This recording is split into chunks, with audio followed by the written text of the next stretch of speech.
pintunya Rajab. Nggak mungkin bisa ke Sya'ban kecuali masuk Rajab dulu. Nggak mungkin dapat Ramadan kecuali Rajab dulu. Karena itulah Nabi bahkan pernah mengatakan dalam beberapa kesempatan, diteruskan sampai kepada kita, hati-hati, amalan-amalan ini. Bahkan ada ulama yang mengatakan, kalaupun kita nggak dapat Ramadan, minimal Rajabnya dapat.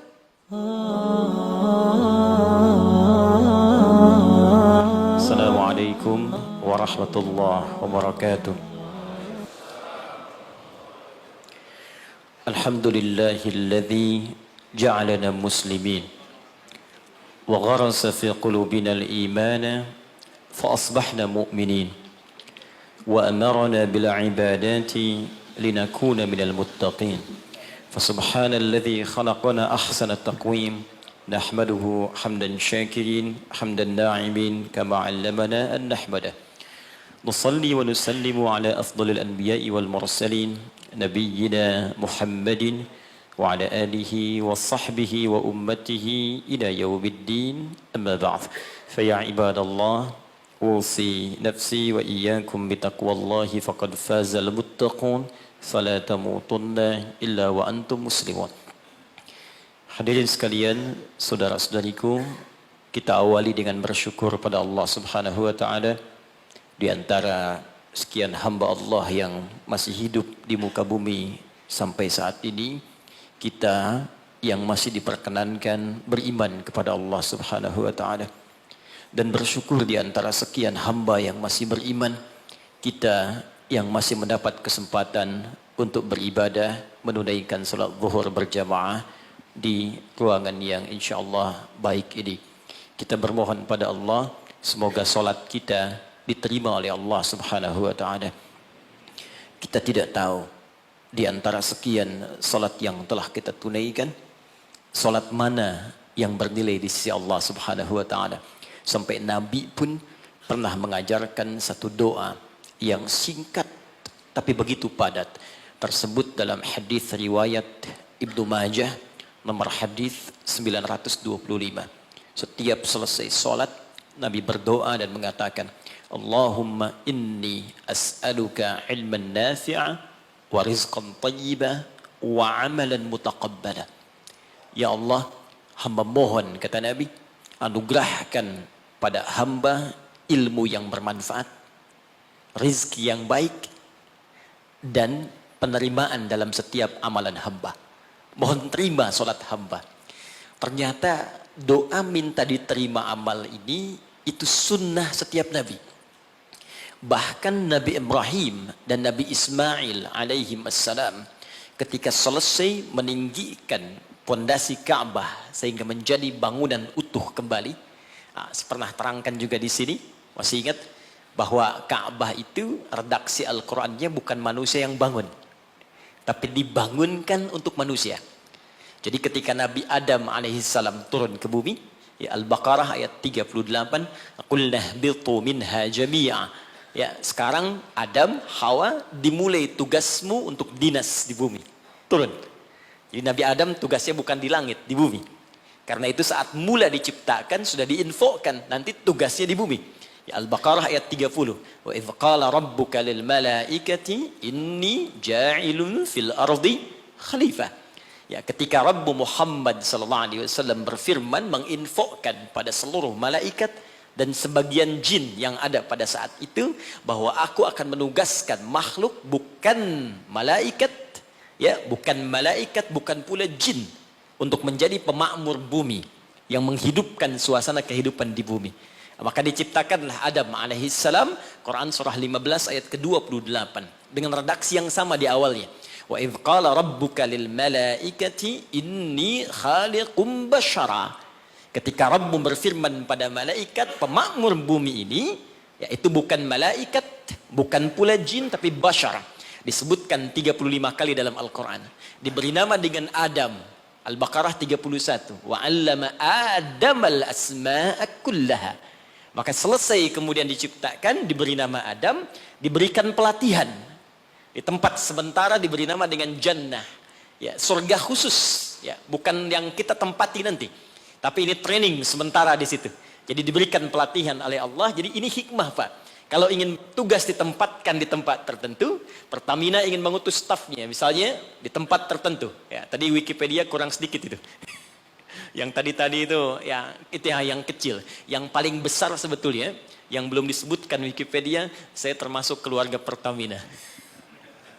Silahkan tanya Pak Nanang kalau nggak percaya itu. Saya termasuk keluarga Pertamina EP di Libya. Jadi itu yang kurang di Wikipedia. Nah, itu sebelum menugaskan siapapun, maka sunnahnya ikutkan training dulu. Pelatihan dulu. Berikan gambaran-gambaran di tempat ia akan bekerja, sehingga nanti ketika sampai di tempat kerja terbiasa dengan itu. Itu sudah sunnah kehidupan. Maka Adam alaihissalam sebelum diturunkan ke bumi untuk bertugas, maka ditempatkan di tempat sementara untuk dilatih oleh Allah. Diperkenalkan. Ini yang kau kerjakan, kalau kerjakan ini nikmat kerjanya. Ini yang harus kau tinggalkan. Jadi surga yang diberikan kepada Adam untuk tinggal sementara, bukan surga yang akan kita tempati nanti setelah kita pulang dari sini. Karena surganya Adam masih ada perintah, masih ada larangan. Surga kita nggak ada perintah, nggak ada larangan lagi. Jadi di surga yang kita tempati nanti nggak ada sholat lagi, Pak. Jadi kalau Anda bercita-cita masih pengen sholat di surga Firdaus, Anda terlampau soleh. Ya, sudah nggak ada perintah, nggak ada larangan. Ya. Maka di surganya Adam, Al-Baqarah 35. Wa qulna ya Adam uskun anta wa zawjukal jannah. Ya, wa kula minha ragadan haitsu syi'tuma fala taqraba hadhihi asy-syajarah fatakuna minadh dhalimin. Maka dikenalkan Adam tinggal ini tempatmu untuk sementara. Karena itu menggunakan alif lam, al-jannah. Surganya kita umum. Ya. Ya, Al-Baqarah ayat 25 itu wabasyiril ladzina amanu wa 'amilus solihati anna lahum jannatin.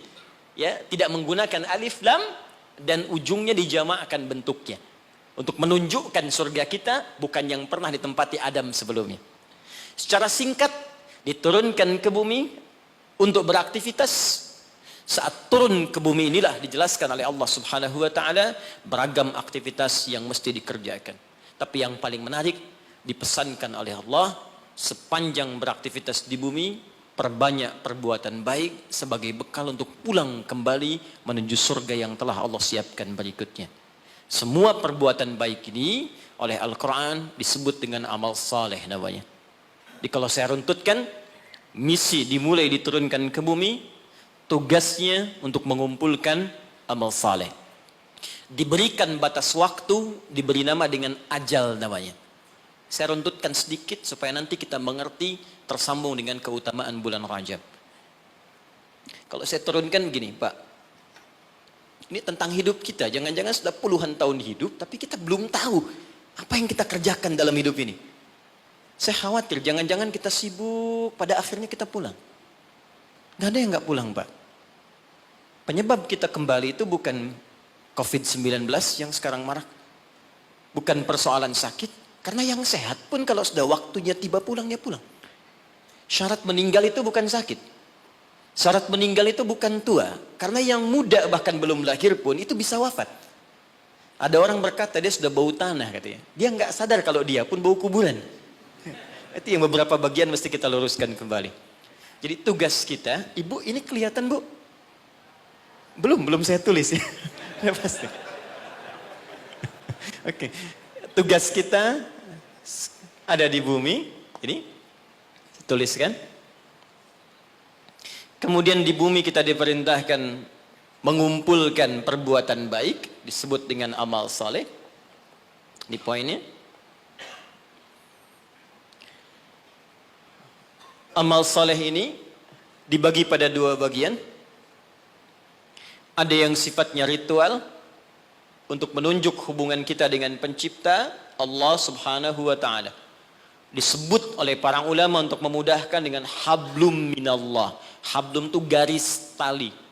Minallah yang terhubung ke Allah.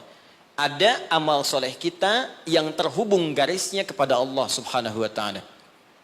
Ini kata Allah diwajibkan kepada kita untuk mengerjakan perbuatan yang pertama ini pun feedbacknya kembali ke kita. Contoh misal, kita ambil sholat. Contoh pertama, sholat hubungan kita langsung dengan Allah Subhanahu wa taala. Saat kita mengerjakan sholat pun kata Allah, manfaatnya bukan untuk saya, kata Allah. Kembali lagi pada kita. Karena itu ketika Anda bertanya, kenapa saya mesti sholat ya Allah? Diperdengarkan 5 kali dalam sehari. Supaya kita paham betul bahwa manfaat sholat kembali pada diri kita lagi. Coba, dalam sehari bukankah kita mendengar kalimat yang disampaikan oleh seorang muadzin? Ya, apa artinya? Adzan? Adzan apa artinya? Sebetulnya bukan panggilan asal kata adzan itu. Asalnya telinga. Adzan itu asalnya telinga. Jamaknya udhun. Jamak dari udhun itu adzan. Kenapa adzan disebut dengan adzan? Karena ini satu-satunya lafaz di muka bumi yang pasti akan selalu terdengar oleh orang yang masih punya pendengaran di telinganya. Dan ini satu lafaz satu-satunya di bumi yang tidak pernah berhenti 24 jam. Silahkan Anda cek kalau tidak percaya. Ya, karena itu waktunya setiap tempat pasti selalu berbeda. Jakarta selesai, Bekasi adzan. Bekasi selesai, Cikarang adzan. Sekarang selesai, Karawang adzan, sampai semua berputar. Ya, dulu saya tinggal di Tripoli, Mesir selesai adzan, Libya adzan. Selesai Libya, Tunisia adzan. Tunisia selesai, Aljazair adzan. Maroko, sampai terus nyebrang. Ternyata 24 jam nggak pernah berhenti. Dan dahsyatnya, itu dibagi di setiap waktu beraktivitas. Bangun tidur pertama, subuh. Subuh selesai, muncul siang, zuhur. Selesai, masuk sore, asar. Selesai pembuka ke malam maghrib. Muncul malamnya isya. Sampai tidur kita isya ke subuh lagi 5 waktu dibagi diperdengarkan kalimat itu. Ketika muncul kalimat hayya 'alas shalah, Allahu akbar, hablum minallah. Apa bentuk ibadahnya? Hayya 'alas shalah, tunaikan salat. Anda bertanya kenapa mesti salat? Kata Allah lewat suara muadzin, hayya 'alal falah. Supaya engkau sukses. Supaya engkau bahagia. Jadi falah itu bukan sekedar bahagia. Saya pernah terangkan di sini, kalau Anda buka kamus bahasa Arab Inggris, maka falah itu diterjemahkan dengan success and happiness.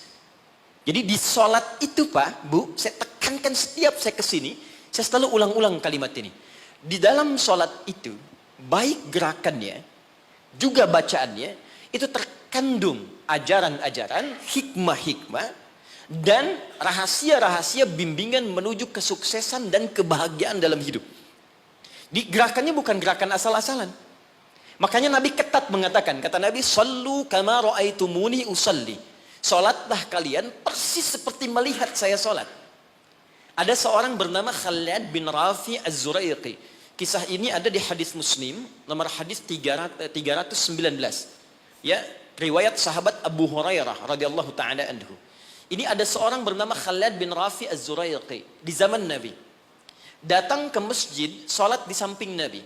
Wan nabiyyu fi nahiyatin ukhra minal masjid. Jadi Nabi sedang duduk di sisi lain, dia salat kurang lebih di sinilah. Begitu selesai salat, sallama yaminan wa samala, dia salam ke kanan dan ke kiri, thumma atan nabiyya sallallahu alaihi wasallam. Lalu dia mendatangi Nabi sallallahu alaihi wasallam, fa sallama ilaihi. Dia mengatakan, "Assalamu alayka ya Rasulullah." Apa jawab Nabi? Perhatikan kalimatnya. Wa alaikassalam wa rahmatullah, irji' salli fa innaka lam tusalli. Kata Nabi, wa alaikassalam wa rahmatullah, kamu salat lagi karena engkau belum salat. Padahal orang ini sudah salat dari takbir sampai selesai salam. Lalu dia mengulang salatnya sampai 3 kali. Jadi sekali selesai datang Nabi minta salat lagi. 2 kali selesai datang kata Nabi ulangi lagi. Sampai yang ketiga dia katakan, ya Rasulullah ma uhsinu ghairah. Ya Rasulullah, saya nggak bisa lebih bagus dari apa yang saya kerjakan tadi. Sampai sini kemampuan saya. Alimni, tolong ajarkan saya bagaimana sholat yang benar. Jadi kalau sekedar sholat saja dibuka dengan takbir, ditutup dengan salam dan dianggap benar, mustahil Nabi akan seketat seperti menyampaikan tadi. Kata para ulama, kalau ada ibadah diminta ketat menunaikannya, pasti ada hikmah besar yang ada di belakang atau di balik ibadah yang dikerjakan itu. Lalu diajarkan oleh Nabi bahkan dari mulai wudu, teman-teman. Kata Nabi, asbighul wudu. Kata para ulama, ini menunjukkan orang ini bukan cuma dari berdirinya yang keliru, dari wudunya pun ada yang salah. Jadi kalau orang dari wudunya sudah keliru, cepat-cepat, asal basuh, asal usap, ini pasti akan berdampak pada keliru sholatnya. Tapi pertanyaannya, ada apa di balik sholat itu? Yang dahsyat, bahkan dari berdiri ini saja, kalau dipelajari dengan benar, itu ada bekal manajemen kehidupan yang sangat dahsyat. Dipraktekkan Abdurrahman bin Auf, hanya hikmah berdiri begini, 3 bulan jadi orang paling kaya nomor 3 di Madinah. Dan setahun jadi orang paling kaya nomor 1 di Madinah, yang kapaknya saja bahkan terbuat dari emas. Jadi bukan main-main. Rukuknya ada hikmahnya, sujud ada maknanya, terlebih bacaannya. Karena itu ketika Allah menyebutkan perintah solat dalam Al-Quran, ada sindiran yang halus tapi tajam. Kata Allah, akan ada orang solat nanti bahkan tidak mengerti apa yang ia ucapkan dan ia lakukan dalam solatnya. Jadi bagaimana kita bisa khusyuk dalam solat kalau yang kita baca pun tak kita pahami. Nah, apa manfaat di balik itu? Ada kesuksesan di situ. Ada kebahagiaan, falah. Nanti kalau saya turunkan lebih panjang lagi. Tapi singkatnya, ketika kita diminta ibadah pun kepada Allah, hasilnya dikembalikan kepada kita. Jadi kalau orang dengar suara adzan, tahu bahwa sholat itu kunci kebahagiaan, mustahil ada orang yang malas untuk menunaikan sholat. Bukankah pemilik kebahagiaan Allah? Bukankah yang punya rizki Allah? Bukankah yang punya kedudukan Allah? Qulillahumma malikal mulki tu'til mulka man wa tanzi'ul mulka mimman. Katakan Muhammad pada hamba-hambaku, katakan Muhammad pada semua umatmu, aku yang punya kedudukan. Aku titipkan pada siapa yang aku kehendaki. Anda menginginkan kedudukan, Anda pengen jabatan, Anda pengen harta, Anda jauh dari Allah, ya bagaimana bisa meraihnya? Karena itu ketika Anda datang kepada Allah, Anda meminta petunjuk, ya Allah bagaimana cara aku mendapatkannya. Diberikanlah jalan lewat sholat itu. Makanya dalam sholat ada bacaan membimbing bagaimana dapat rizki yang benar. Warzuqni. Bagaimana supaya Anda kerja nikmat tidak diganggu banyak orang. Wajburni. Bagaimana supaya derajat kita diangkat. Warfa'ni. Bagaimana supaya dijaga kesehatan. Wa'afini. Bagaimana supaya mendapatkan kasih sayang dari teman-teman yang sekarang sedang kita bekerja. Karena boleh jadi Anda kerja, bagi Anda nikmat, bagi orang belum tentu. Karena itu nanti di fikih Quran, di manajemen bisnis dalam fikih Al-Quran, ada pernyataan begini. Ketika Anda sedang mengerjakan sesuatu yang besar, maka boleh jadi di sekeliling Anda pun mengincar hal yang sama yang sedang Anda kerjakan. Dan persaingan itu akan begitu ketat. Turunlah kemudian turunan-turunan yang ada di sekitaran itu. Siapa yang bisa menghentikan sifat iri hati di sekitaran teman-teman yang menginginkan proyek yang sama? Siapa yang bisa menghentikan hal-hal yang buruk yang mungkin menimpa ketika Anda mendapatkan tender yang sedang Anda kerjakan? Jika Anda tidak datang kepada yang punya kuasa lebih dari yang lainnya, maka bagaimana itu bisa dihentikan dalam pekerjaan Anda? Ini fungsinya sholat. Satu. Yang kedua, ada yang disebut hubungan dengan manusia. Hablu minan nas. Dengan lingkungan. Aspeknya luas. Di sini ada manusia, ada tumbuhan, ada hewan, dan sebagainya. Dipersingkat oleh ulama, disebut dengan hablum minan nas. Jadi tugas kita selama hidup cuma 2 ini saja, teman-teman. Jaga hubungan baik dengan Allah, jaga hubungan baik dengan manusia. Kita bagus salatnya, puasanya bagus, baca Qurannya bagus, tapi buruk dengan manusia, maka kata Nabi berpotensi pula masuk neraka. Abu Hurairah di riwayat Muslim mengatakan dari Nabi SAW. Perhatikan kalimatnya, ya, fokus baik-baik. Ya'ti yaumal qiyamati bisalatin. Ada orang yang datang di hari kiamat, kata Nabi, dengan pahala salat yang banyak. Jadi salatnya rajin. Rajin sekali. Salat sunnah dikerjakan, tahajud dikerjakan, wasyamin, puasanya rajin. Cuman sayang, wa ya'ti qad syatama hadza. Dia seringkali mencaci orang lain. Senang mencela orang. Wa kadzafa hadza, gemar menuduh orang. Wa daraba hadza, senang berselisih. Wa safaka dama hadza. Dan ada di antara puncaknya dia menumpahkan darah dengan menyebut nama Allah. Ini kalau Nabi sebutkan pasti kejadian. Pasti kejadian. Kata Nabi akan tiba nanti di masa-masa yang akan datang. Wallahu a'lam, mungkin sekarang. Ada orang rajin sholat tapi senang berselisih. Rajin puasa tapi senang mencela. Bahkan ada di antara mereka menumpahkan darah menyebutkan nama Allah di dalamnya. Tembak orang, Allahu Akbar. Bom sana, bom sini, Allahu Akbar. Makanya saya sering katakan, kalau ada orang Anda ikut kajian dan ternyata isinya membawa Anda pada hal-hal yang ekstrim, maka segera tinggalkan. Karena boleh jadi itu yang dimaksudkan Nabi 15 abad yang lalu. Ya. Apa yang terjadi? Kalau ada orang sholat kemudian dimencela orang lain, kata Nabi, tu'khadhu hadza min hasanati wa hadza min hasanati. Maka diambil pahala sholatnya, diberikan pada yang dicela itu. Ditransfer langsung. Kayaknya nggak usah marah kalau sedang dicela, transfer pahala. Ya, Anda sedang bekerja, tiba-tiba mau sholat dicela orang, soleh, padahal nama Anda Asep misalnya. Nggak usah marah. Itu ketika pindah pahala. Dan gak usah bikin status juga, misalnya, alhamdulillah dapat pahala, sama aja bohong. Ya. Nah, itu pindah, Pak. Nah, korelasinya apa? Ternyata bagian dari kesuksesan manusia itu bukan hanya di dunia, terlebih di akhirat, juga membangun hubungan baik dengan sesama. Dan itu nggak dibatasi, teman-teman. Nggak ada batas akidah di situ. Hubungan baik dengan sesama, ternyata kalimatnya menggunakan kata nas. Imannya dibuang. Di Quran ada ya ayyuhalladzina amanu, ada ya ayyuhan nas. Ingat. Ya ayyuhalladzina amanu spesifik untuk orang beriman saja. Ya ayyuhan nas universal sifatnya sepanjang dia mencakup kategori manusia. Yang paling dahsyat hubungan baik dalam konteks kemanusiaan oleh Al-Quran tidak diikat dengan kata iman tapi sifatnya universal. Bahkan saya berikan contoh yang paling dahsyat. Anak beriman, ibu belum. Jadi ada kasus anaknya masuk Islam, bapak ibunya belum. Dalam konteks ini pun diperintahkan langsung oleh Allah untuk tidak memutus hubungan baik dengan ibunya. Quran surah 31 ayat ke-15. Wa in jahadaka ala an tusyrika bima laysa laka bihi ilmun fala tuti'huma. Kata Allah, kalau nanti kamu menjalani kehidupan sedang ibadah, ibumu, ayahmu memaksa engkau untuk balik kepada kepercayaan semula, silahkan tolak dengan cara yang lembut. Wasahibhuma fid dunya ma'rufa. Tapi jangan sampai perbedaan keyakinan menjadikan hubungan kebaikanmu dengan orang tua terputus. Kata Quran, kalau kamu mau marah pada ibumu, ingat dulu dia melahirkan engkau. Dia mengandung engkau. Dia memberikan ASI padamu, sampai disebutkan di ayat 14 ya. Jadi Anda bayangkan, ternyata hubungan baik sesama kemanusiaan itu, pertama, tidak diikat dengan nilai-nilai akidah tadi, sifatnya dibuka luas, tapi berdampak pada penilaian baik kita di hadapan Allah Subhanahu wa Ta'ala. Boleh jadi, kenapa saya katakan ini? Boleh jadi di lingkungan tempat kita bekerja sekarang, di Pertamina misalnya, kan nggak semuanya Muslim. Mungkin ada yang non-Muslim, mungkin ada yang Kristen, mungkin ada yang Hindu. Sepanjang kita membangun aktivitas kemanusiaan, bekerja sama dengan baik. Anda mau traktir? Boleh. Diskusi? Jalan. Berbagi? Lakukan. Dan niatkan sebagai ibadah kepada Allah Subhanahu wa Ta'ala. Boleh jadi asbab hidayah. Nah, sekarang pertanyaannya, saya langsung cepat karena waktu saya hanya sebentar di sini.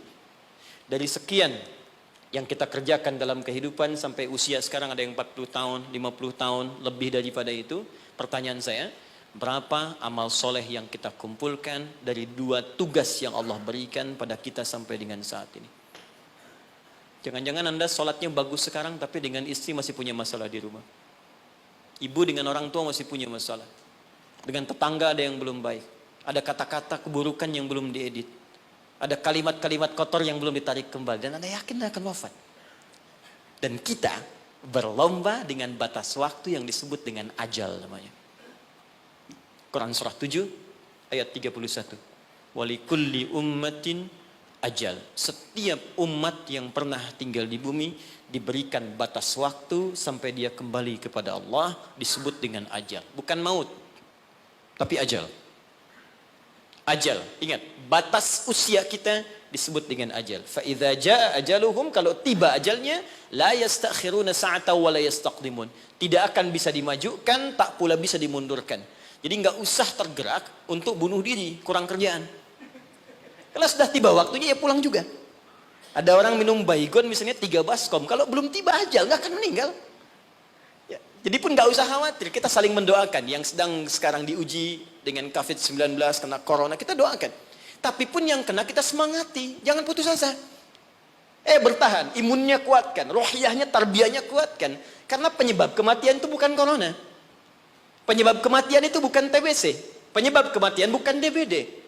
Penyebab kematian itu cuma satu. Kalau ajalnya tiba, datanglah penyakit yang tak ada obatnya, kata Nabi. Dialah maut namanya. Quran surah 3 ayat 185. Kullu nafsin dha'iqatul maut.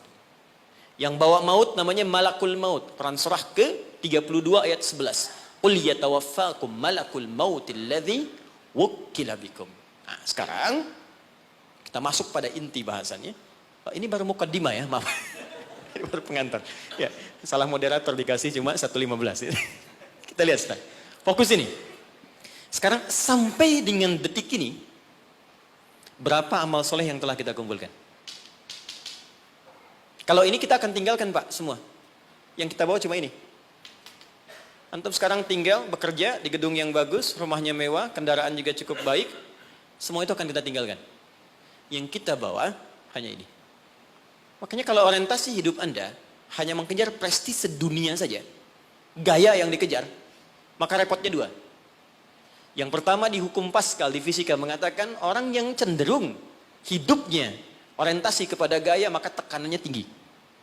Tekanan hidupnya tinggi. Ya. Makanya rumus fisikanya Anda lebih tahu daripada saya. F, gaya, berbanding lurus dengan P kan? Hukum Pascalnya, gaya berbanding lurus dengan tekanan. Siapa yang hidupnya banyak gaya, maka semakin tertekan hidupnya. Itu. Yang kedua, dia rugi saat pulang. Karena semua yang ia kumpulkan, itu akan ia tinggalkan. Tunjukkan pada saya, sampai hari ini, siapa yang ketika pulang meninggal dunia itu meninggalkan semua yang dapatkan saat dunia. Di mobil ditinggalkan, rumah ditinggalkan, maaf, pasangan bahkan ditinggalkan, harta ditinggalkan. Tunjukkan pada saya siapa di muka bumi ini, termasuk khususnya dia muslim yang ketika wafat semua asetnya dia bawa ke alam kuburnya. Even uang yang Anda kumpulkan, handphone yang Anda simpan sekarang. Demi Allah saya katakan semua akan ditinggalkan. Jadi betul kata Allah ketika menyebut semua aktivitas kita untuk mengerjakan amal soleh ini, maka Allah berikan nama khusus bagi kita disebut dengan insan namanya. Insan disebutkan 65 kali dalam Al-Quran. Saya berikan sedikit rahasia. Kalau ada kata insan di dalam Al-Quran, maka semua lafaz ini itu mengandung informasi terkait kurikulum aktivitas kehidupan kita. Ini yang kamu kerjakan, ini yang kamu tinggalkan. Kalau profesimu ini, begini caranya. Ini tantangannya, ini solusinya. Tapi tetap poinnya, kata insan akan diikat dengan tugas kita mengerjakan amal soleh. Diberi waktu 24 jam, bagaimana caranya dari bangun tidur sampai tidur lagi, setiap momentumnya menjadi amal soleh. Waktu, momentum yang diberikan untuk beraktivitas dalam bahasa Arab disebut dengan asr namanya. Asrun. Jadi ada waktun, ada asrun, itu beda. Kalau waktun, itu masih umum. Waktu. Tapi kalau asrun, sudah jadi momentum. Waktu yang diberikan untuk diisi beraktivitas. Sekarang, temukan kata asrun, temukan kata insan, temukan kata amal soleh dalam Al-Quran. Ternyata digabungkan dalam satu surah 103. Wal asr. Demi waktu yang aku berikan pada setiap manusia untuk diisi dan beraktivitas di dalamnya. Sekarang perhatikan. Innal insan. Sungguh, perhatikan cara menerjemahkannya. Setiap manusia yang beraktivitas untuk mengisi waktu ini, lafi khusn. Berpotensi ada yang mengalami kerugian. Kata Allah, aku berikan modal 24 jam, Anda diberikan modal 24 juta dolar untuk beraktivitas, cari minyak nih, cari ini. Tapi ketika Anda diberikan modalnya nggak balik. Ada yang balik cuma 1 juta, ada yang balik 2 juta, ada yang rugi sama sekali, ada yang harus bayar denda, ada yang macam-macam. Nah, sekarang Allah kasih modal kita 24 jam, gunakan beraktivitas kata Allah insan. Cuma sayang, aku berikan 24 jam, ada yang rugi. Kecuali orang-orang yang keluar dari kerugian itu, dialah orang yang aktivitasnya mengikuti hal yang telah aku tunjukkan ini. Illalladzina amanu, kecuali semua orang yang, alladzina disebutkan 1080 kali dalam Al-Quran. Mencakup laki-laki, perempuan, tua, muda, kecil, besar, tanpa batas. Artinya kata Allah, semua manusia tanpa kecuali akan keluar dari frame kerugian ini jika dia mengerjakan hal berikut. Illalladzina amanu wa amilus salihat. Jika yang ia kerjakan selama hidupnya menjadi baik di hadapan Allah. Makannya saleh, kerjanya saleh, maaf, jalannya saleh, tidurnya saleh 24 jam. Ya. Nah, sekarang kita evaluasi dulu sebentar, mohon izin, tahan baik-baik. Saya pernah terangkan pada Anda, karena kita perlu mengumpulkan amal soleh, makanya dari ujung kepala sampai ujung kaki, semua lengkap petunjuk di Al-Quran. Apa yang harus dikerjakan oleh mata, telinga, lisan, sampai ke ujung kaki. Sekarang, kita ambil usia rata-rata kita saat ini. Kita ukur dulu sebentar sebelum kita kenal apa yang jadi keutamaan bulan Rajab. Ukur sebentar. Saya tanya rata-rata usia berapa nih? 40 boleh ya? Ke atas. Kita ambil tengahnya bisa. 40. Ya. Dari 40 ini ada penelitian kecil-kecilan menunjukkan aktivitas manusia itu setengahnya, walaupun tidak semuanya, pada umumnya setengah dari usia manusia itu digunakan untuk tidur. Jadi, kalau ada orang 40 tahun, umumnya setengahnya dipakai tidur. Dari bayi, tumbuh, kecil, istirahat, malamnya tidur lagi, sampai dewasa, sampai ketiduran, di kantor kadang ketiduran, di musola favorit ya untuk istirahat, sampai di bis macam-macam, ini setengah usia. Berarti setengahnya lagi itu digunakan untuk aktivitas yang produktif. Makannya, minumnya, bercandanya, kadang-kadang ada berselisihnya, macam-macam, sholatnya di sini. Saya tanya sebentar, jadi 20 tahun ini yang sudah jadi amal soleh, jadi ibadah, kira-kira berapa tahun? Gak usah terlalu pesimis ya, kita ambil setengahnya, 10 tahun misal. 10 misalnya. Apakah setiap amal kita disebut soleh oleh Allah? Bukankah Nabi tadi berdoa, ya Allah tolong terima amalku. Jadi selevel Nabi saja ketika berdoa, minta diterima amalnya. Nabi Ibrahim, Nabi Ismail tadi di awal, bangun meninggikan bangunan Ka'bah, minta diterima oleh Allah. Ya, Al-Baqarah ayat ke 127. Minta diterima oleh Allah. Ya, taqabbal minna innaka antas samiul alim. Ya Allah tolong terima. Apalagi kita yang bukan Nabi, bukan Rasul. Ketika Allah akan terima amalan kita, maka syaratnya kata Allah ikhlas kerjakan amalnya. Quran surah 98 ayat yang kelima. Ibadah yang dikerjakan, amal soleh yang dilakukan dengan ikhlas, baru itu yang kemudian diterima. Pertanyaannya, dari 10 tahun yang jadi ibadah ini, yang ikhlas berapa tahun? Ambil setengahnya misal. Berapa? 5. Jadi usia 40 tahun, amalan produktif yang mungkin kemungkinan besar diterima oleh Allah, dapat nilai 5 tahun. Dosanya berapa tahun? Prasangka buruk di pikiran, mata yang salah lihat, telinga yang salah dengar, kaki salah melangkah. Hari ini aja berapa dosa mata yang dikumpulkan? Siapa yang tidak punya dosa boleh angkat tangan. Saya langsung pulang. Dosa sedikit? Agak banyak? Banyak. Tuh, saking banyaknya kita nggak bisa ngangkat kan? Nah, sekarang balik, siapa yang pengen masuk surga Firdaus? Angkat tangan. Luar biasa. Kan? Terjadi keanehan kan? Dosa, Allahu Akbar. Amalan dikit, cita-cita banyak dia. Hukum ekonomi dipakai. Modal sedikit-dikitnya keuntungan paling banyak dia.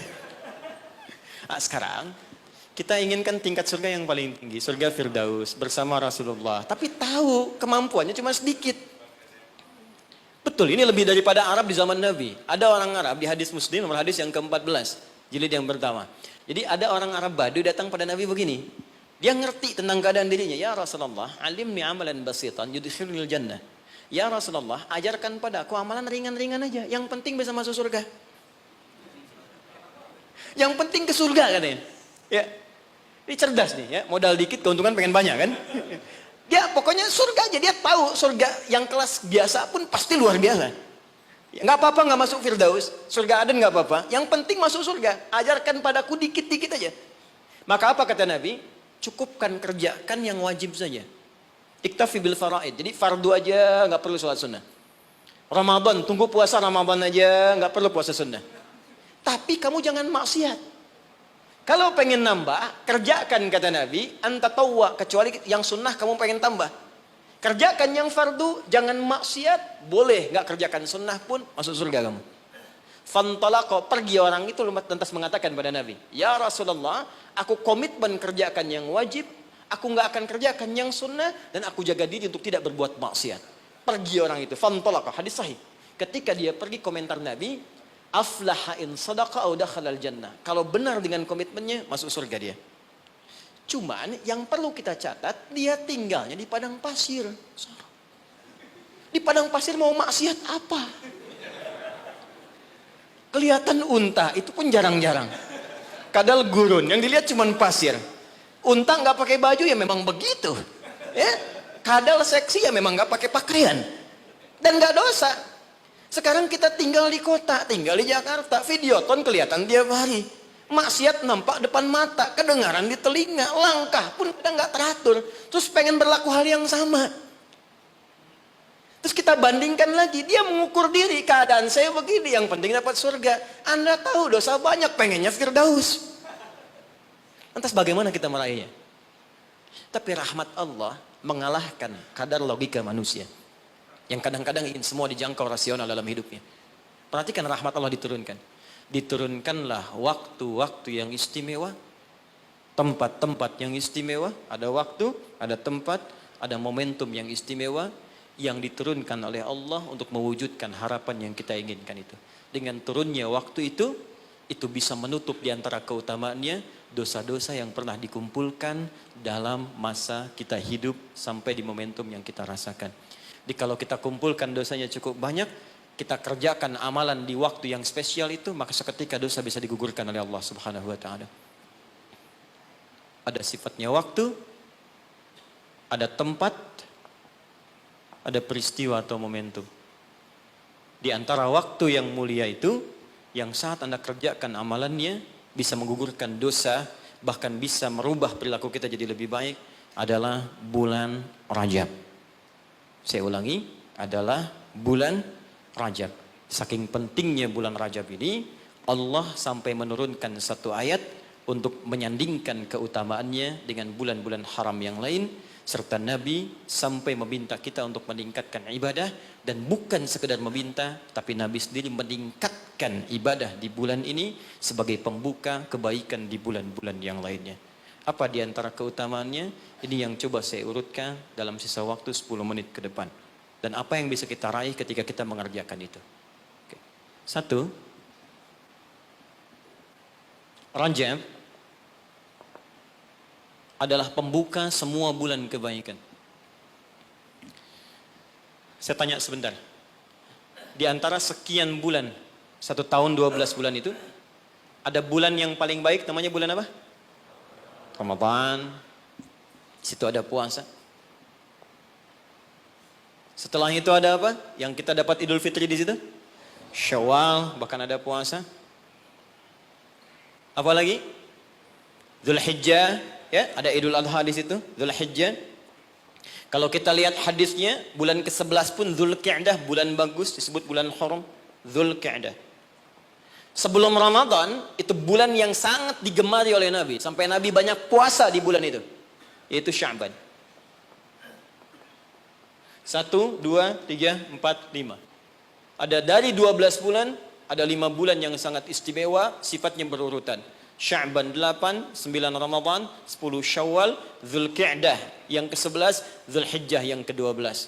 Pembukanya, pintunya Rajab. Enggak mungkin bisa ke Sya'ban kecuali masuk Rajab dulu. Enggak mungkin dapat Ramadan kecuali Rajab dulu. Karena itulah Nabi bahkan pernah mengatakan dalam beberapa kesempatan, diteruskan sampai kepada kita, hati-hati, amalan-amalan ini. Bahkan ada ulama yang mengatakan, kalaupun kita nggak dapat Ramadan, minimal Rajabnya dapat. Karena itu pintunya. Dan kita nggak tahu, tadi saya mau ke sini Pak, di jalan itu, saya dengar informasi, ada orang yang sudah pesan tiket dan paket lengkap untuk umrah di bulan Ramadan. Ya, jadi jauh-jauh hari pesan karena tahu akan padat situasinya. Lalu tahu apa yang terjadi? Ternyata harap-harap ingin ke Ramadan, masuk bulan Rajab, wafat semua orang itu.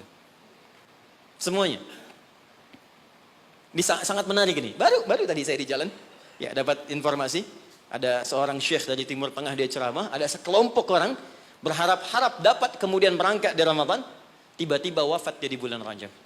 Sampai ulama ini mengatakan, kalau tak dapat Ramadannya, karena kita nggak tahu kapan pulang, minimal Rajabnya.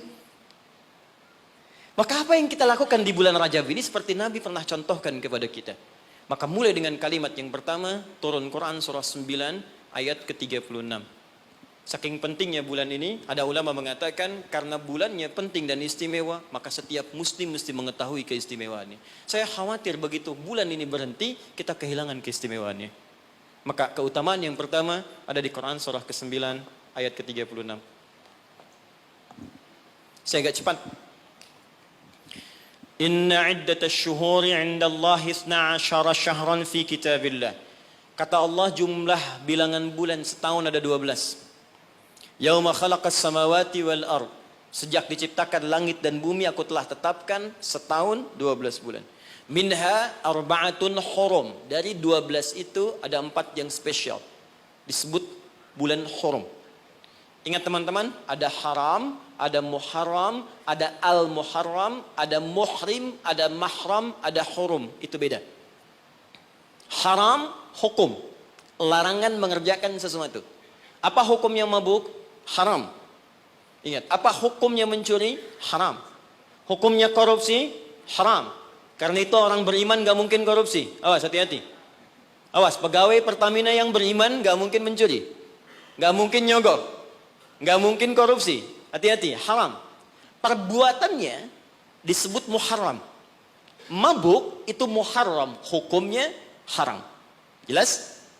Kalau kita ingin meninggalkan yang dilarang itu, yang haram-haram, tambahkan hamzah di depannya, harakatnya menggunakan ahrama. Sifatnya disebut ihram. Karena itu kalau Anda sudah mengenakan kain ihram, ada ajaran hikmah di situ, falsafahnya. Kalau sudah pakai kain ihram, maka tinggalkan semua larangan-larangan. Nggak boleh potong kuku, nggak boleh merusak tanaman, nggak boleh tepuk nyamuk seharga kambing. Anda tepuk, bayar damnya seharga kambing. Ihram. Itu latihan. Maksudnya pulang umroh, pulang haji, sudah terbiasa meninggalkan yang haram. Jangan pulang umroh, korupsinya lebih gede misalnya. Ya. Jangan kurang umroh, dosanya lebih banyak. Ya, seperti masuk pom bensin, masuk Pertamina. Dimulai dari 0 ya. Nah. 0, kosong lagi. Hilangkan. 1, 2, 3, kosong. Pelakunya disebut muhrim. Kalau dia punya kakak, punya adik yang tidak diperkenankan menikah di antara keduanya, maka disebut mahram namanya. Kalau Anda kumpulkan semua itu, latihan meninggalkan yang haram, terbiasa mengerjakan yang halal, menjauhi yang dilarang, maka disatukan menjadi jamak, bentuknya disebut hurum namanya. Ada 4 bulan disebut bulan hurum, 3 berurutan kata Nabi, 1 terpisah. Yang 3 itu Dzulqa'dah 11, Dzulhijjah 12, Al-Muharram bulan pertama, yang keempat namanya Rajab. Dan kita sekarang ada di bulan ini. Siapa yang masih ingat sekarang tanggal berapa? Sekarang tanggal 17 Rajab 1441 Hijrah. Kita sekarang ada di bulan spesial ini. Amalan pertama, apa yang harus kita kerjakan di bulan ini? Teruskan ayatnya. Dzalikad dinul qayyim fala tazlimu fihinna anfusakum. Orang yang agamanya benar, yang Islamnya baik kata Allah, maka dia akan memanfaatkan Rajab dengan mengerjakan amalan yang pertama. Apa itu? Fala tazlimu fihinna anfusakum. Mulai banyak evaluasi diri supaya tidak berbuat zalim, minimal berlatih di bulan ini. Amalan pertama, introspeksi diri.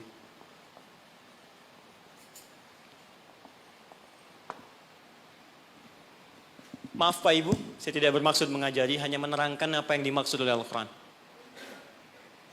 Zalim, fala tazlimu, jangan zalim. Zalim itu menempatkan sesuatu bukan pada tempatnya. Ada gelas, ada gayung. Gelas untuk nampung air minum, gayung nampung air mandi. Anda minum pakai gayung, mandi pakai gelas. Zalim namanya. Nah sekarang, anfus jamak dari nafas tubuh kita. Ya ini anfus itu jamak dari nafas nih kita. Dari ujung kepala sampai ujung kaki. Setiap tubuh ini sudah diterangkan oleh Allah fungsinya. Misal, mata fungsinya melihat yang baik. Quran surah ke-24 ayat 30. 31 untuk perempuan. Lisan untuk bicara yang baik-baik. Quran surah 49 ayat 11 sampai 12. Sampai kaki, sampai ke ujung kaki. Melangkah pada yang baik. Quran surah misal ke-25 ayat 69. Ya, baik, semuanya sudah diatur. Dari ujung kepala sampai ujung kaki. Kalau Anda gunakan setiap anggota tubuh di luar hal yang Allah telah tetapkan, berarti zalim sifatnya. Contoh, mata tadi melihat yang baik-baik. Sekarang mata dipakai melihat yang tidak baik. Berarti mata berbuat zalim dalam kehidupan. Saya tanya sampai dengan siang hari ini, berapa kali mata digunakan untuk melihat yang tak baik? Mungkin dari mata ini ada dorongan untuk berbuat yang tak baik. Itu sebabnya yang menjadikan keluar dari masjid kadang-kadang ada sepatu hilang, sendal hilang. Apa yang pertama melihat? Mata terdorong kemudian kepada nafsu. Baik, sampai ke ujung kaki, berapa kali berbuat yang keliru. Itu mungkin yang menghambat kesuksesan yang dikerjakan saat ini. Karena lisan dengan teman jadi nggak akrab. Karena pendengaran yang keliru muncul fitnah. Karena melangkah pada yang tidak benar muncul hal yang menjadikan perselisihan. Berapa banyak yang kita harus evaluasi. Maka yang pertama, ini masih ada waktu? Masih, sampai jam berapa ini? Oh, ini Pak Nanang kalau rakyatnya sudah begini nggak ada pilihan ya. Baik, tahan baik-baik. Ini terakhir bagiannya. Maka kalau kita sadar ada yang berbuat yang tidak baik, maka saya berikan gambaran singkat bagaimana cara memperbaikinya. Sekarang lihat sini. Teman-teman masih ingat gak? Pemilik rezeki siapa? Allah. Yang punya kedudukan siapa? Allah. Yang punya kebijakan siapa? Allah. Sekarang kita bekerja kan supaya Allah kasih pada kita kan? Nah, sekarang kata Allah, kerjakan ini, jangan lakukan ini. Lalu Anda mengerjakan yang dilarang oleh Allah. Dan berharap mendapatkan apa yang akan diberikan oleh Allah, maka mustahil. Sekarang gak usah bicara tentang Allah lah. Anda ingin dapat sesuatu, tapi dengan orangnya punya hubungan buruk, kan mustahil bisa dapat yang diinginkan.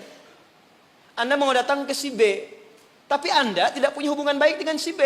Apa yang tidak diinginkan si B, Anda kerjakan, mustahil Anda dapatkan. Nah, sekarang karena itu Nabi ilustrasikan begini. Kalau ada orang yang dalam hidupnya sering menyalahi perintah Allah dalam kehidupan, bukan hanya hablum minallah, tapi juga hablum minannas. Karena hukum kehidupan dunia nanti diikat oleh hukum dunia. Akhirat diikat dengan kaidah akhirat. Jadi kalau Anda ingin kaya, ya Allah, kaya itu dunia. Maka hukum dunia diturunkan. Kerja itu hukum dunia. Jujur hukum dunia. Maaf, punya attitude yang baik hukum dunia. Membangun hubungan baik dengan sesama pun hukum dunia. Maka dari itu, maaf, sekalipun Anda punya hubungan yang tidak baik, bukan dengan muslim, dengan non-muslim misalnya punya perilaku buruk yang tidak diperkenankan oleh syariat. Anda bohong pada non-muslim, Anda misalnya zalim pada non-muslim, berlaku juga, jangan harap karir Anda sukses. Sama persis. Ya, sekarang perhatikan baik-baik. Kalau ada orang berbuat maksiat kepada Allah, melanggar dua ketentuan tadi, maka kata Nabi, naqtas sauda, diberikanlah kemudian di atas katup hatinya noda-noda hitam.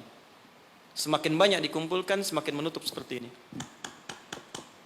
Kalau sudah menutup begini, banyak maksiatnya, banyak salahnya, banyak kurangnya, bukan hanya pada Allah, tapi juga hubungan dengan manusia, maka anna yustajabu lidzalik. Bukan Allah nggak mau kabulkan doanya, tapi mental setiap diminta. Perhatikan.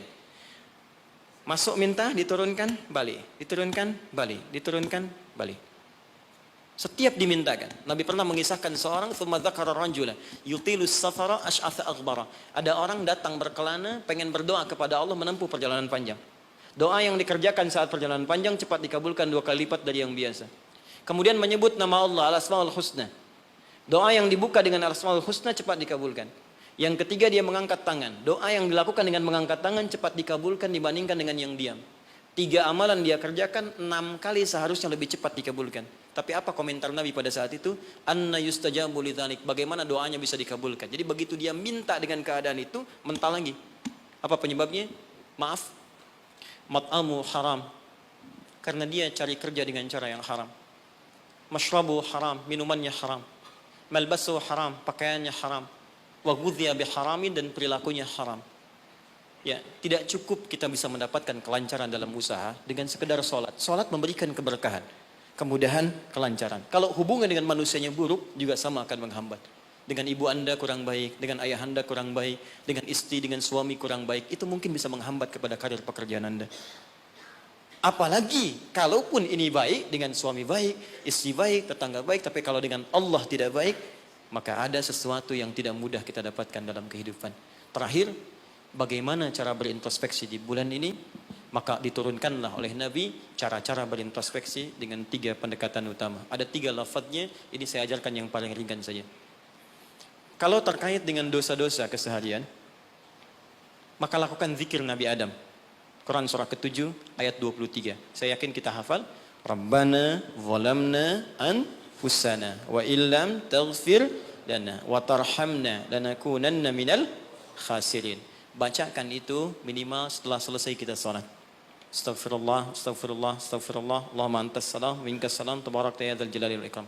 Perbanyak zikir tadi. Rabbana zalamna anfusana wa illam taghfir lana wa tarhamna lanakunanna minal khasirin. Tapi mohon sekali, ketika Anda bacakan zikir ini, jangan sekadar diucapkan di lisan.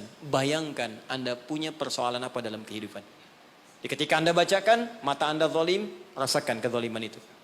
Ketika dengan orang tua tak bagus, bayangkan perbuatan buruk yang sedang Anda kerjakan. Begitu Anda bacakan, air mata Anda menetes, seketika ampunan Allah akan diturunkan kepada kita. Dan gugur perbuatan buruk yang pernah kita lakukan. 2, ini cepat, ada dosa yang terkait dengan aktivitas pekerjaan yang sedang kita lakukan. Kenal Nabi Yunus? Bagus. Nabi Yunus itu kan berdakwah, bekerja, beraktivitas. Cuma sayang dalam pekerjaan itu tantangannya begitu tinggi. Nanti ada lain kali kalau ngaji kesini lagi, jangan ngambil yang jauh-jauh ya, yang Anda butuhkan aja. Ya, ini kan teman-teman ada di dunia pekerjaan. Kenapa Anda nggak mengeluarkan fikih bisnis dalam Al-Quran, manajemen misalnya bisnis dalam Al-Quran tentang pekerjaan itu aja yang dibahas. Itu lebih terasa nanti apa yang kita butuhkan, itu yang kita dapatkan.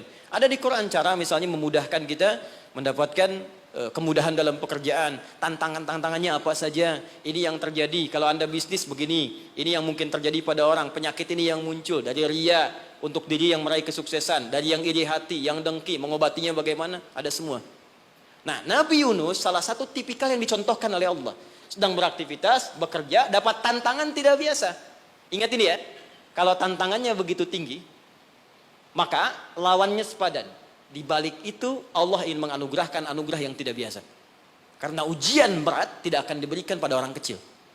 Ya, jadi kalau Pertamina misalnya sedang menghadapi ini sesuatu yang besar, tantangan besar, artinya di balik itu ada anugerah besar yang akan dihadapkan kepada Anda. Karena itu ingat baik-baik. Dalam konteks ini Al-Quran mengatakan hanya orang-orang besar yang bisa melewati itu. Kadang-kadang di situ akan kelihatan. Orang yang cuma malas numpang kerja saja akan terlihat. Orang yang butuh tantangan, dia akan dihadapkan pada kesuksesan. Secara singkat, dakwah diusir, masuk ke kapal, sampai dilemparkan ke lautan. Ya, jadi dakwahnya diisengi, diusili, sampai yang terakhir puncaknya, dilempar ke lautan, masuk dalam perut ikan paus. Saya mau tanya sebentar, kalau masuk perut ikan paus, kira-kira pengap atau tidak? Sudah pernah masuk? Pengap, gelap, sulit kan? Baik ya? Nah, gambarannya nonton film Pinocchio kelihatan kan? Nah, sekarang lihat baik-baik. Ketika Nabi Yunus alaihissalam ada dalam perut ikan paus itu, sempat terlintas dengan sifat kemanusiaannya. Kapan saya bisa keluar dari persoalan ini? Kapan Allah tolong saya? Itu fitrah kemanusiaannya. Tapi fitrah kenabiannya, karena beliau maksum, diluruskan oleh Allah. Jangan mengeluh. Ini jalan menuju kesuksesan. Bagian dari kebaikan yang mungkin kamu akan dapatkan. Lakukan zikir ini, begitu diucapkan zikirnya, dikeluarkanlah dari kesulitan itu. Saya mau tanya sebentar. Tadi masuknya ke perut ikan apa? Ikan paus. Tapi ketika dikeluarkan, bahasa Qurannya, bukan saya keluarkan dari perut ikan paus, tapi Allah katakan dengan kalimat yang sangat indah. Di ujungnya ditutup, siapapun yang punya persoalan yang sama seperti Yunus, kalau melakukan zikir yang sama, aku akan bebaskan dari setiap kesulitan aktivitas yang sedang ia lakukan. Buka Quran surah ke-21, ayat 87-88. وَذَنُّونِ إِذْ ذَهَبَ مُغَاضِبًا فَظَنَّ أَن لَّن نَّقْدِرَ عَلَيْهِ فَنَادَى فِي الظُّلُمَاتِ أَن لَّا إِلَٰهَ إِلَّا أَنتَ سُبْحَانَكَ إِنِّي كُنتُ مِنَ الظَّالِمِينَ فَاسْتَجَبْنَا لَهُ فَنَجَّيْنَاهُ مِنَ الْغَمِّ. Masuk ke perut ikan paus, tapi dikeluarkan bahasanya menggunakan gham. Apa itu gham? Gham itu secara singkat awan gelap yang menaungi. Ghammun. Orang Arab menggunakan kalimat gham pada setiap peristiwa yang membuat kita gelap, pengap, lelah, capek. Anda yang ngajukan tender, Anda yang dapat proyek diserobot oleh orang lain. Bukankah tiba-tiba merasa lemas? Langsung gelap, padahal matahari begitu terang. Jadi nggak enak makan, jadi lunglai, tiba-tiba stres. Ya, dirawat saja. Anda yang mencoba melamar, tiba-tiba dipinang oleh orang lain. Ya, gelap, capek, lunglai. Ya, gelap, itu gham namanya. Jadi maaf, ada orang yang memang nggak masuk ke perut ikan paus, tapi mengalami peristiwa yang luar biasa. Tantangan besar, jahilin orang, oh, kok mesti saya? Tiba-tiba keluar di lisan, ya Allah kenapa saya? Saya tahajud, saya puasa juga, saya baca Quran juga ya Allah. Apa kurang saya? Kurang sabar. Ya, ternyata kadang-kadang terucap teman-teman sedang kerja, ya bebannya begitu tinggi, udah gali-gali, udah tahajud, minyaknya nggak dapet. Ya, atau tiba-tiba sudah dibilang nggak dapat terus diambil orang gitu. Apa yang harus dikerjakan? Itu pernah terjadi. Kata Allah, lakukan zikir Nabi Yunus alaihissalam Ada yang salah dalam diri kita. Yang ngatur rezeki itu Allah. Jangan mengeluh. Ya, 2 kali lipat motivasi munculkan lagi, petakan lagi, tambah lagi pengetahuannya, kerja lebih maksimal lagi, maka pembukanya dibuka dengan kalimat zikir. Ini yang membebaskan kita dari kesulitan. Jadi kalau Anda sedang praktek, kerja dimanapun, offshore kah itu atau di darat kah, atau ada kesulitan di kantor, bacakan zikir ini. Ini bagian dari hal yang ketika kita bacakan bisa menghilangkan kesulitan yang kita sedang rasakan. Rabbana, masih ingat? Wa nada fil dhulumati alla ilaha illa anta subhanaka inni kuntu minal zalimin. La ilaha illa anta subhanaka inni kuntu minal zalimin. Rutinkan zikir itu, terutama kalau mendapatkan kesulitan dalam pekerjaan-pekerjaan atau beraktivitas. Yang terakhir saya tutup, sekarang sedang banyak penyakit menyebar di mana-mana sampai orang yang sakit biasa pun dicurigai, batuk di kereta tiba-tiba digulung, batuk di pesawat dikeluarin padahal cuma batuk aja gitu kan. Ya, ada juga yang kemudian kena ini, kena itu dan sebagainya. Kita mesti kuat. Ya, karena kepanikan itu juga bagian dari kelemahan yang mungkin bisa menambah penyebaran virus atau apapun dengan cepat. Maka Allah mengajarkan zikir lewat Nabi Ayyub alaihissalam.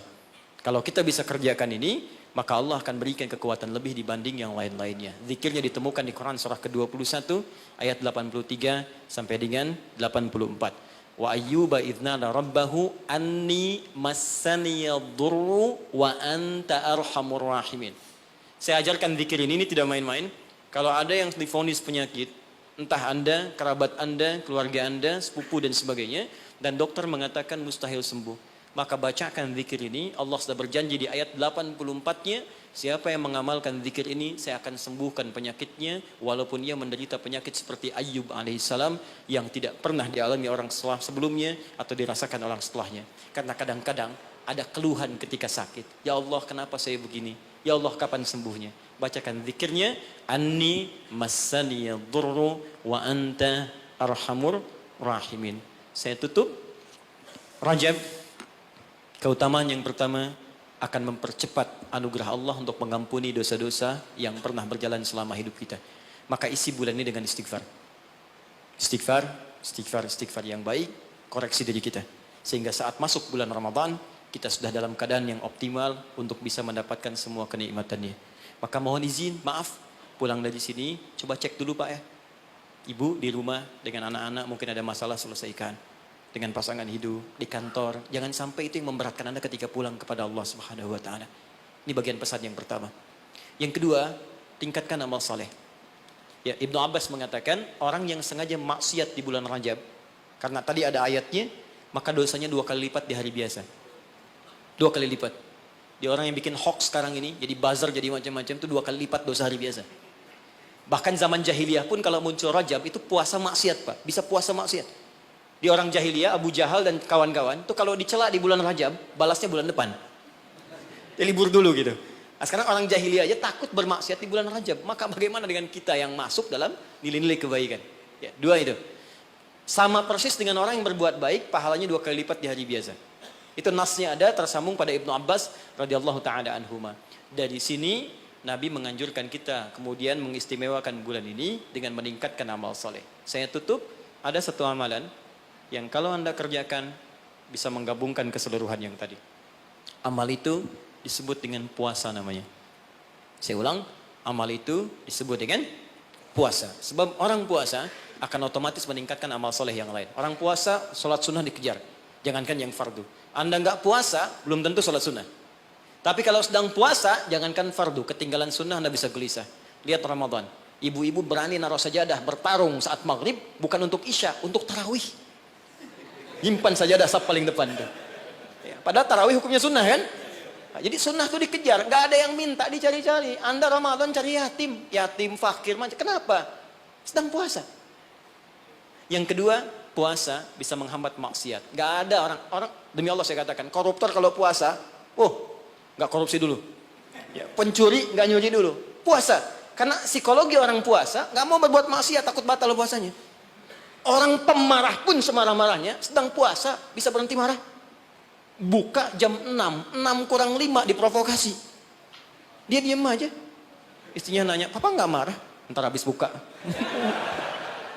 Dia tahan. Nah, jadi tolong hidupkan bulan ini. Yuk kita mulai. Jangan coba dulu pelan-pelan ya. Jangan langsung tinggi-tinggi. Ya. Sehari dulu puasa. Sekarang Kamis tunggu Senin. Karena kalau orang banyak puasa, kita puasanya akan lebih ringan. Ya, nanti kalau sudah Senin istirahat dulu, Kamis puasa lagi. Ya supaya terbiasa. Nanti saat Ramadan kita sudah lebih sempurna. Tapi hati-hati. Karena bulan ini istimewa. Dulu banyak orang abai tentang bulan ini. Sehingga ada orang-orang yang tidak mengerti. Berbuatlah dengan membuat hadis-hadis palsu. Ya, siapa yang puasa sehari bulan Rajab akan dapat begini. Siapa yang sholat pertama bulan Rajab diampuni semua dosanya. Pernah dengar hadis itu? Hadis itu palsu. Bahkan saking palsunya, di kitab hadis palsu pun tidak ditemukan. Saking palsunya. Tapi ada salah persepsi di masyarakat. Apa salah persepsinya? Dikira Rajab nggak ada keutamaannya. Karena yang diketengahkan hadis palsu, hadis palsu. Akhirnya orang malas puasa. Orang malas sholat malam. Padahal yang sahih ada. Jadi kalau ada yang sahih, kenapa menggunakan yang palsu? Jadi kalau Anda ingin sholat malam, sholat saja. Tahajud namanya. Silakan tahajud, perbanyak malam, tingkatkan ketaatan. Siangnya silakan puasa, gunakan yang sahihnya. Mudah-mudahan dosa kita diampuni oleh Allah Subhanahu Wa Taala. Tidak cukup dengan amin, ya koreksi diri dulu, kemudian perbaiki. Dan terakhir, saya ingin berdoa untuk kita semua. Mudah-mudahan doa kita dikabulkan oleh Allah, dimudahkan pekerjaan kita. Sebelum kita berdoa, saya ingin memberikan pesan. Bangsa kita bangsa besar. Negara kita negara hebat. Sumber daya kita banyak. Banyak yang ingin mendapatkan Indonesia, bahkan ingin lahir di Indonesia. Dan kita beruntung berada di sini. Maka saya ingin mengajak kepada teman-teman semuanya, ayo makmurkan negeri kita. Cintai negara kita, cintai bangsa kita. Saya pun selalu mengatakan keluar dimanapun saya pergi, dunia-dunia yang saya kunjungi, saya katakan, saya sangat mencintai negara saya. Bangsa saya, dan saya ajak teman-teman di luar untuk kembali bangun bangsa kita. Dan sekarang yang dibutuhkan oleh bangsa kita adalah orang-orang baik. Yang pintar sudah banyak, tapi tidak cukup mengangkat kehebatan negeri kita dengan pintar saja. Maka saya berpesan pada Anda semua, diri saya pribadi, jadi orang baik. Jadi karyawan yang baik, jadi abdi masyarakat yang baik, dan jadi hamba yang baik. Insya Allah dengan menjadi baik, suami baik, istri baik, pekerja baik, cukup dengan kebaikan itu akan mendatangkan rahmat dan keberkahan bagi kita semua insya Allah. Mari kita mulai dengan doa. Mudah-mudahan doa ini menjadi awal untuk melangkah pada lebih baik di hadapan Allah Subhanahu Wa Taala. Allahumma taqabbal minna innaka antas sami'ul alim wa tub alaina innaka antat tawwabur rahim. Allahumma 'allimna ma yanfa'una. Allahumma 'allimna ma jahilna. Ya Allah, mohon ajarkan pada kami pengetahuan yang baik yang mengentaskan ketidaktahuan kami. Allahumma ya Allah, wafiqna bima ta'allamna bihi na'mala bih. Ya Allah, berikan kami kekuatan untuk mengamalkan apa yang telah kami pelajari dan kami pahami. Rabbana la tada' lana fi maqamina hadha wa fi kulli maqamin dhanban illa ghafartah. Ya Allah, jika ada pendosa hadir di ruangan ini, jangan biarkan dia meninggalkan tempat ini kecuali Engkau telah ampuni segala dosa-dosanya. Wala hamman illa farajtah. Jika ada yang tengah gelisah di tempat ini, maka mohon tenangkan keadaan hatinya sebelum ia meninggalkan ruangan ini. Allahumma wala maridan illa syafaitah. Jika ada di antara kami yang tengah Engkau uji dengan penyakit seberat apapun, maka mohon angkat penyakitnya dan sembuhkan keadaan dirinya. Allahumma wala asiran illa yassartah. Ya Allah, jika ada yang ditimpa kesulitan di tempat ini, baik di keluarganya, di pekerjaannya, dalam kehidupan sosialnya, maka mohon dengan keikhlasan amalannya, angkat, hilangkan ya Allah segala kesulitannya. Allahumma Rabbana, Allahumma barik lana ya Allah fi kulli umurina wa fi kulli umrina. Ya Allah, anugerahkan keberkahan ya Allah kepada usia kami, kepada umur kami dan seluruh aktivitas kami. Wa taqabbal minna jami' a'malina salihah, dan mohon ya Allah terima seluruh amal kebaikan kami. Berkahi kami di bulan Rajab ini ya Allah, bimbing kami untuk berbuat baik ya Allah, dan sampaikan kami pada bulan-bulan kebaikan di Sya'ban, di Ramadan, di Syawal, dan bernilai baik di dalamnya. Rabbana atina fid dunya hasanah wa fil akhirati hasanatan wa qina adzaban nar. Bifadlika subhana rabbika rabbil izzati amma yasifun wa salamun alal mursalin wa akhiru da'wana alhamdulillahi rabbil alamin. Subhanakallahumma wa bihamdika asyhadu an la ilaha illa anta astaghfiruka wa atubu ilaik. Assalamualaikum warahmatullahi wabarakatuh.